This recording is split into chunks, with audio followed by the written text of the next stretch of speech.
Okay, it's going. Alright, you can pass these books out. I'm going to find out where we're at here. We're studying the nature of personal reality. Did it go off? Sounded like something happened. No, it's going. And we were up to 11, chapter 11, session 645. So we got that far. And let's see how far we are in there. Page 218 was last week. Okay, this one shows it went to 220. We went down to the bottom of page 220, so we'll be starting at the beginning at the top page of 221. Again, this is in the nature of personal reality, chapter 11, session 645, and in this edition it's page 221, starting with the word dictation. It says, since this book was begun, Rupert has been working with his beliefs and using methods in his own way, as every reader must. What? Pardon? Yes, that's a good idea. Do you want to give it? No, I'll let you. Okay. All right. Dear Lord, thank you for gathering us together to hear these words. And thank you for the health and prosperity and wisdom that we all bring to the table. And thank you for guiding us to make the choices that we make and helping us to fulfill our needs and wishes and challenges in a positive way. All in the name of Jesus, amen. Alright, let's see. So, anyway, I'll start over. Since this book was begun, Rupert has been working with his beliefs and using methods in his own way, as every reader must. When we began, he found it difficult to believe that so many answers were available in the conscious mind, and was astonished as he proceeded to discover that this was the case. I will use him here as an example to some extent to show how a bridge belief appeared to assimilate what seemed to be diametrically opposed ideas. The same procedures will operate regardless of the particular beliefs held. Rupert is determined, persistent, stubborn, with great energy, creative, intuitive, and endowed with excellent flexibility of consciousness. He built his life around the core belief in himself as a writer. Through this belief, he viewed all of his experience, correlating it. He encouraged those impulses that furthered it and impeded those that did not. Now, because of this particular temperament, he put all of his eggs in one basket, so to speak. Those of you who do the same thing will see yourselves in one particular way, whatever it is. You will primarily organize your experience along definite lines. It may be your sex role or your professional role. You may see yourself as a mother or a father, first of all, as a teacher, an editor, or as a man's man. You will, however, emphasize one certain quality above all others: your athletic nature, your spiritual bent, whatever it may be. Now, such concentration is excellent if the original concept continues to expand with your experience, and of itself is not limiting to a strong degree. You may see yourself primarily as a mother, initially that may simply involve taking care of your children at home, but if that idea of yourself remains limited, then it may preclude, say, even being a wife to your husband, deny you many complementary interests, and prevent expansion of your personality in other areas.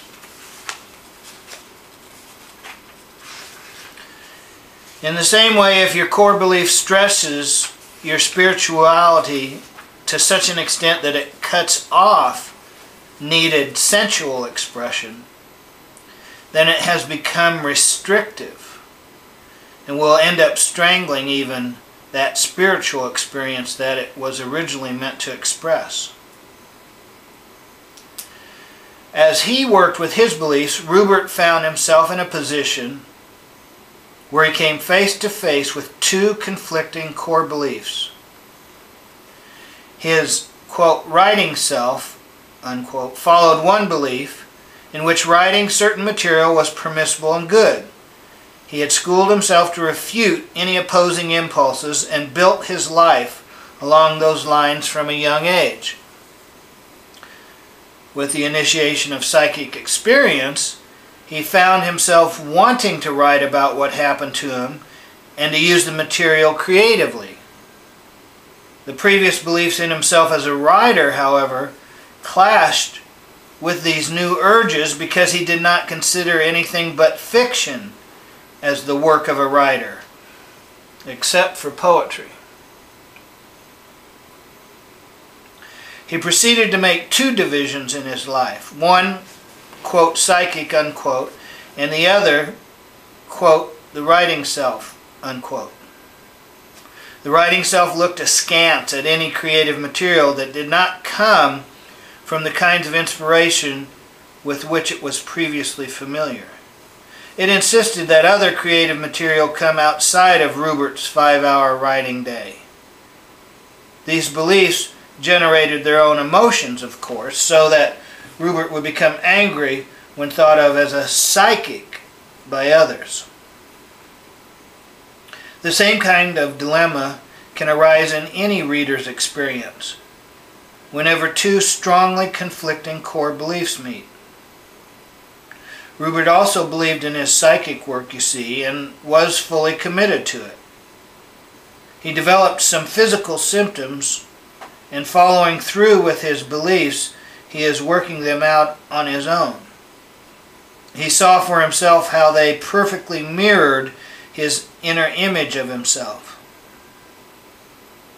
I gave him helpful information, but this could only be used by him as he felt it for himself and traveled through his own system of beliefs. When you understand the nature of reality and your part in forming it, then you can no longer look to others to solve your problems for you. And you realize that your own beliefs are the rich creative elements that you yourself must mix and match.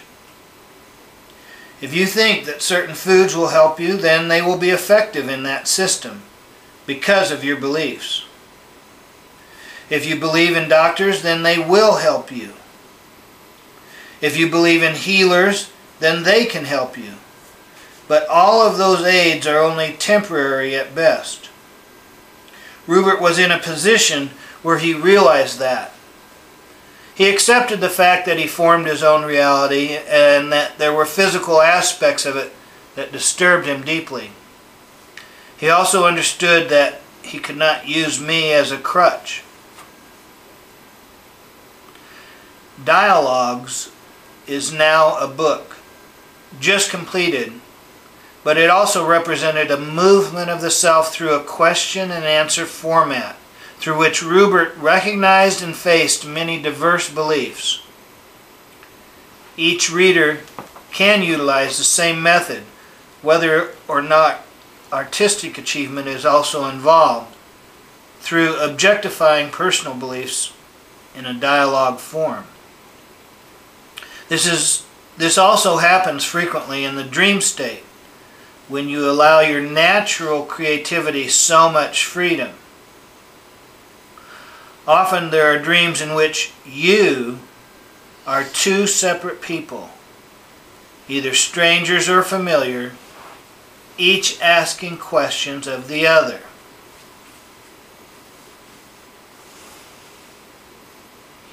The day Rupert received the advance information on bridge beliefs, the obvious suddenly became clear. The writing self was finding itself more and more hampered, unable to use excellent material because of its limited beliefs. It focused so defensively on its own material that it was hampering its flow of creativity, while the unacceptable aspects of Rupert merrily went on creating other books, not even including my own. Rupert found himself bargaining with the early writing self and suddenly said, "What am I doing?" His core belief in himself as a writer, he saw, was really highly constrictive. He had not realized that before. At the same time, he had consciously known it, but allowed it to remain invisible. He realized that the writing and psychic aspects each did what to write, and this was the bridge belief.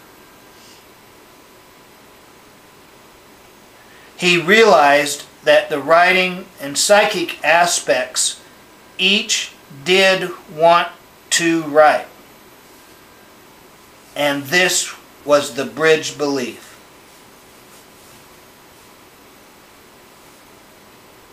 Using it, he is only now in the process of assimilating the newly available energy. He understands that he is the self who holds all of those beliefs and does not identify so completely with the one core belief any longer. That association was what had prevented its natural motion and expansion earlier.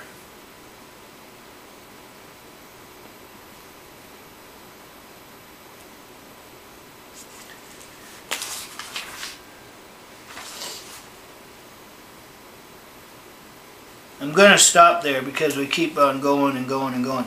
So, anyway, this is all about learning not only to understand our own minds and what we believe, but that if we come across two core beliefs that end up conflicting with each other because of, as they were built up over our lives, this is what occurred, we can find a bridge belief in order to assimilate these beliefs and thereby releasing the creativity and energy that's behind each of these other beliefs and assimilating the beliefs so that there's no longer these conflicts within us.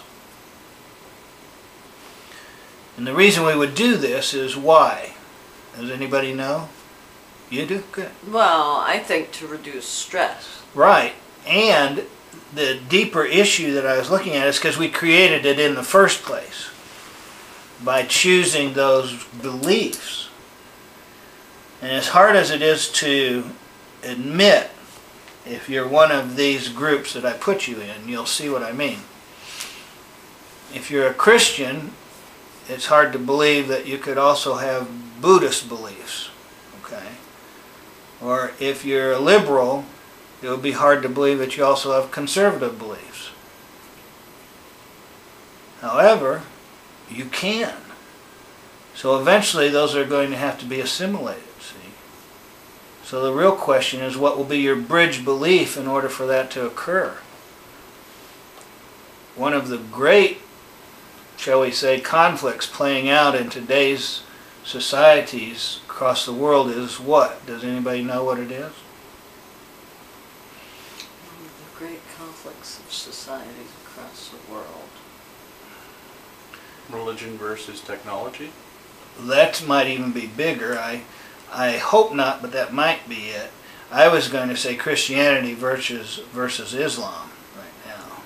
It tends to be brought to the forefront when there looks like there's a lot of fighting going on, wars.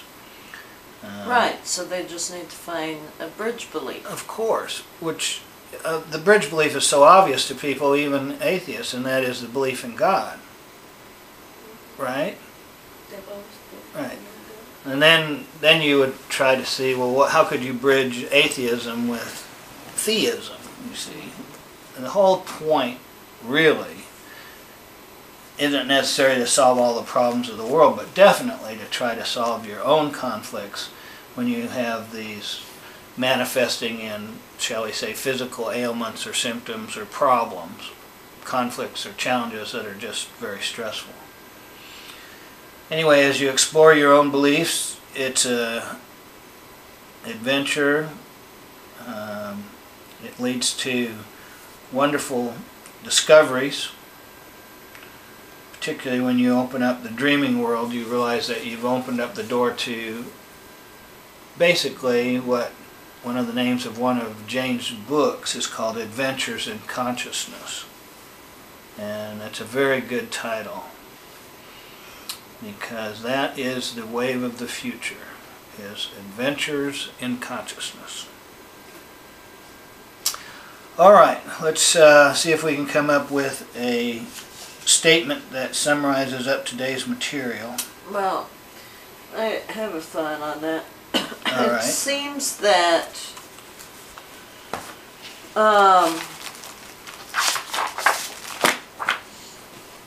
bridge beliefs resolve conflict. Okay, but do you know what last week's 4 words were? Was that it? Bridge beliefs resolve conflict. Oh, Isn't that funny? that is funny. I So, didn't even look at that. Let's see if we can push it a little bit farther, and they do. So let's see.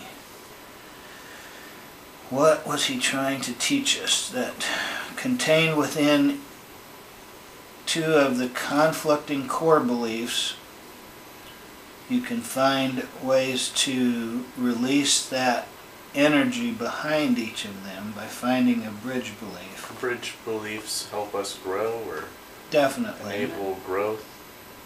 Bridge beliefs enable growth.